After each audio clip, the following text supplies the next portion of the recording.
using obstinacy in a better way. Man also displays intense ambition for possessions and position. Then he sees that the transient property which has been put temporarily under his supervision, and calamitous fame and position, which are dangerous and lead to hypocrisy, are not worth such intense ambition.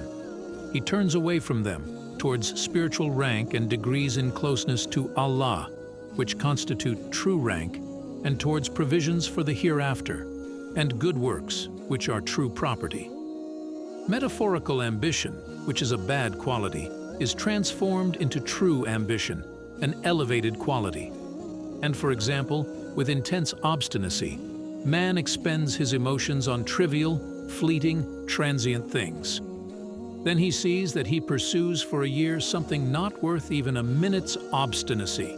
Also, in the name of obstinacy, he persists in something damaging and harmful.